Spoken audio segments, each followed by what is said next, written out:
Multi-factor authentication is a non-negotiable part of keeping accounts secure. But what happens when you've already completed MFA for the attacker long before the attack even started? Device code phishing, the hottest phishing attack. And in seconds, they've got everything, your SharePoint, your email, your whole account. The concept isn't brand new, but after I saw a complete framework demonstrated at DEF CON, I was actually surprised how long it took to really ramp up in the wild. But in 2026, it's now mainstream cybercrime and something every defender needs to be looking at.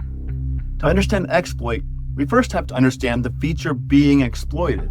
You've probably seen it, even if the term hasn't rung a bell for you yet. Think about trying to log in to a smart TV or an Internet of Things device, your Roku, your Chromecast, anything that doesn't have a proper keyboard to type your credentials. We used to sit there with little left and right buttons on the remote for 10 minutes. It was a nightmare. Now, there's usually an option where the TV will show you a number, and you just type that number into the corresponding app or website on your phone. Pull up Netflix on a Roku at a hotel, type the number from the TV into your Netflix app, boom, the TV instantly brings up your show right where you left off. It's seamless, it's convenient, and that's why attackers are loving it. The attacker initiates a device login request from their server to Microsoft. The service hands them a user code just like you see on Netflix, for example, but this will be for Microsoft 365 access. The attacker uses their best ruse to get you to type their code in. If you already have an active session to Microsoft, your account is compromised without entering your credentials. It can even be done as a pure social engineering play over the phone, theoretically even on the sidewalk. EvilTokens was the undisputed king of the device code phishing flow. It was slick, it was foolproof, and when it hit an organization with the right configuration, it sailed past all forms of multi-factor authentication. But the developers behind it weren't satisfied with just stealing initial access. They wanted the whole kingdom. Enter EvilTokens 2. Their new AI powered the entire post-compromise playbook. We're talking about automatic inbox ingestion, organizational mapping, and a real-time enterprise fraud strategy that works less like a script and more like an automated insider threat.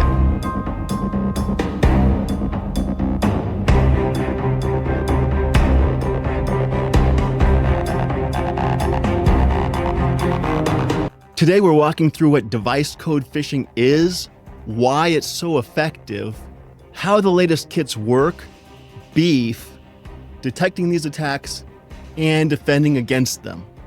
Let's step out of the SOC for a minute and look at this exactly how the victim sees it. 2 p.m. on a Tuesday, the victim is rushing to finish a report when an urgent message pops up. This could be an email. You've got mail.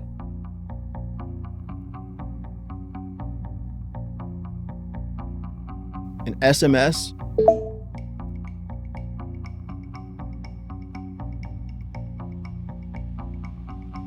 or a message right inside Microsoft Teams.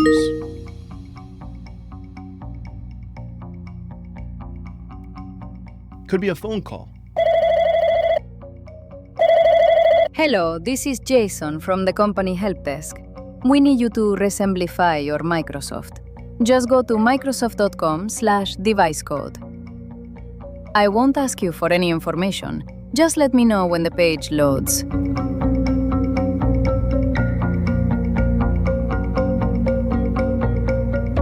The lure is simple and administrative. Here's where the trap snaps shut, but the victim doesn't feel a thing. They aren't taken to some sketchy, misspelled domain.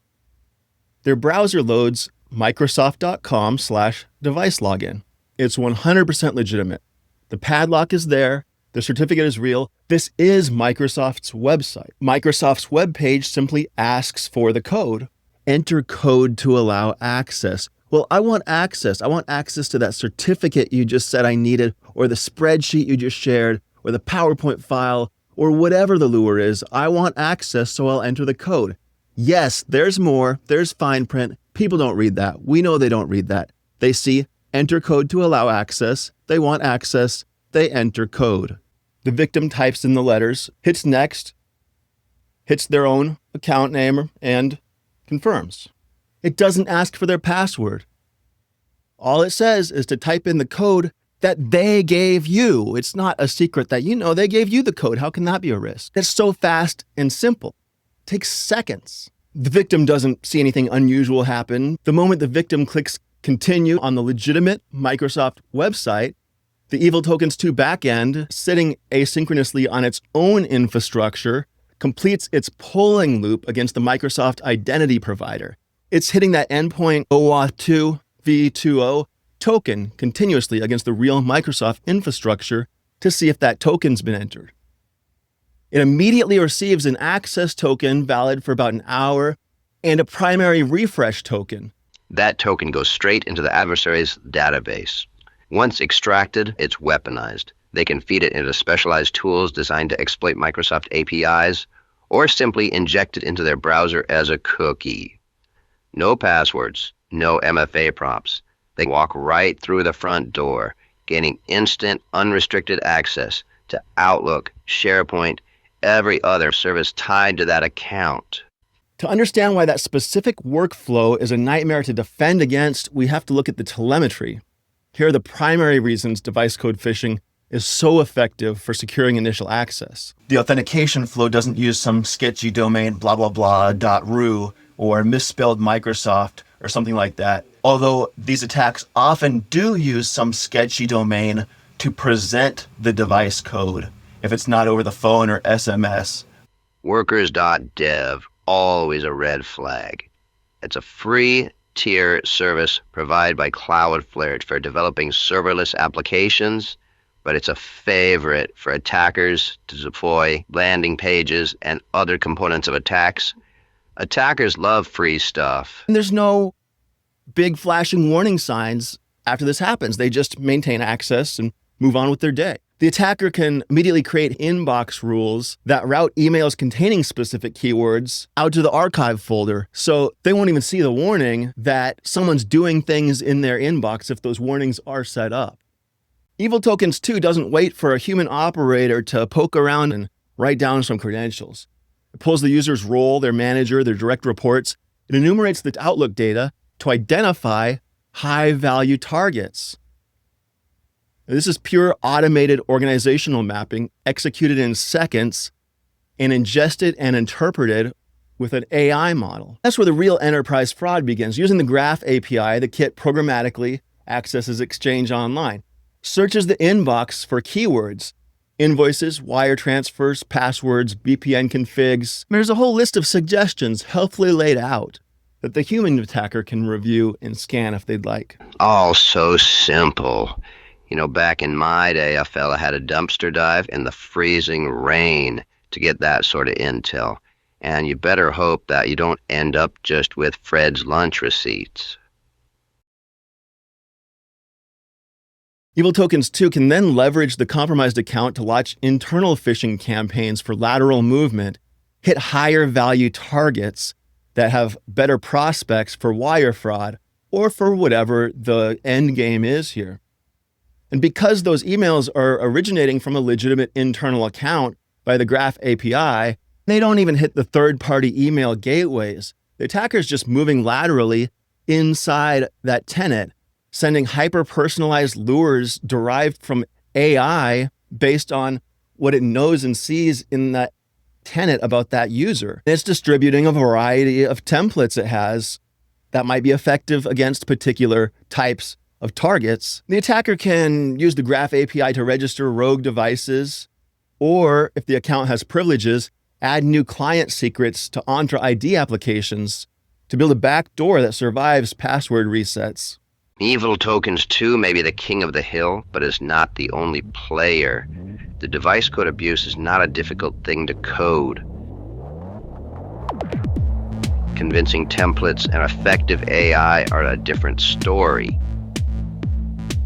Look at these landing pages. These kits promise dozens of different options, but you don't need to dig into the code to see it's an assembly line.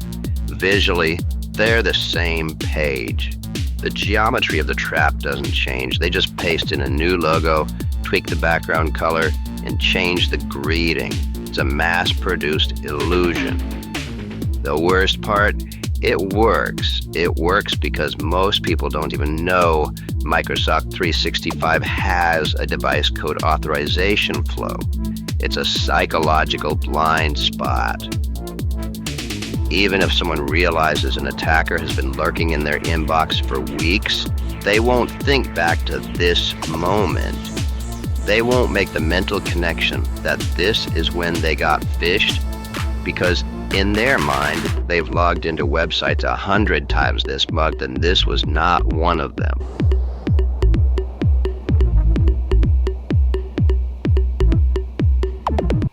Those were landing pages. Let's check out the AI for actual email lure generation. The developer of this kit says they've got a custom jailbreak to bypass the LLM's safety filters and generate these lures. But the problem with custom jailbreaks is always the same. It works today, but you don't know if it'll work tomorrow or if it'll be patched, and you don't know how long a new jailbreak will take to develop if it is patched, and where does that leave your customers? Here's the prompt. I need you to generate a professional-looking inbox-grade email template. Ask me what type of template, what brand to mimic, and what action I want the target to take. A quick note on the terminology. In this game, inboxing is the art of successfully delivering a phishing payload to the inbox rather than the spam folder or being blocked altogether. An inbox-grade lure means the AI has done all the heavy lifting to ensure that email walks right past the secure email gateways and sits directly in the victim's primary inbox. And there is no phishing, it's all spam. Regardless of if the email is trying to steal credentials or trying to sell something, it's just spam. And finally, there's no credentials.